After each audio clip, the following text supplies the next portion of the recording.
उज्ज्वल अयोध्या के सूर्य के नीचे शाही महल शानदार वैभव में खड़ा है, जो राजा हरिश्चंद्र के शासन का प्रमाण है। राजा हरिश्चंद्र राजसी और दयालु महल के कदमों से अपने राज्य का सर्वेक्षण करते हैं। उसके विषय एकत्रित होते हैं। उनके चेहरे अपने न्यायप्रिय शासक के प्रति सम्मान और श्रद्धा दर्शाते हैं। आशावादी चेहरों का सागर राजा हरिश्चंद्र की ओर मुड़ गया। उनके ज्ञान के शब्दों का इंतजार कर रहा था। महल के सुनहरे गुंबद चमकते हैं, जो राजा द्वारा पोषित समृद्धि और शांति को दर्शाते हैं। राजा हरिश्चंद्र आशीर्वाद देने के लिए हाथ बढ़ाते हैं। उनकी उपस्थिति न्याय और परोपकारिता का प्रतीक है। महर्षि विश्वामित्र राजा हरिश्चंद्र के शानदार दरबार में प्रवेश करते हैं।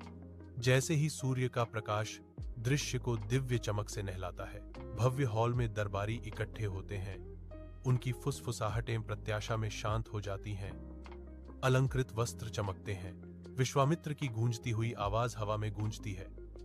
राजा हरिश्चंद्र, मैं आपसे आपके राज्य को दान के रूप में मांगने आया हूं। हरिश्चंद्र का महान चेहरा संकल्प से चमकता है।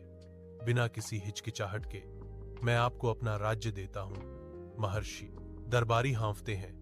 राजा के निस्वार्थ बलिदान पर उनका आश्चर्य पूरे हॉल में गूंजता है। एक गंभीर आकाश के नीचे राजा हरिश्चंद्र श्मशान घाट में परिश्रम करते हैं। राख और दुख के बीच एक सेवक शैविया आती है।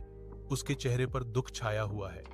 वह अपने बेटे रोहित के बेजान शरीर को लिए हुए है। राजा की आंखों में पहचान की एक झलक दौड़ जाती है।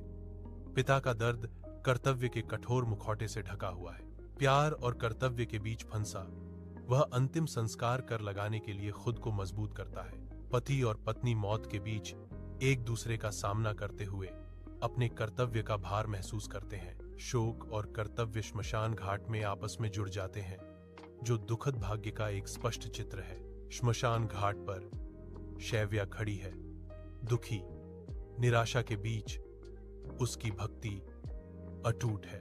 राजा हरिश्चंद्र की सत्यनिष्ठा से प्रेरित होकर देवता उनकी दुर्दशा के प्रति प्रतिक्रिया करते हैं। महर्षि विश्वामित्र के प्रकट होने से हवा में एक दिव्य उपस्थिति भर जाती है। उनका स्वरूप तेजस्वी है। देवताओं की कृपा से रोहित जीवन में लौटता है। उनकी आंखों के सामने एक चमत्कार होता है। राजा हरिश्चंद्र की परीक्षा समाप्त होती है। उनका राज्य बहाल होता है, जो अटूट सत्य का प्रमाण है।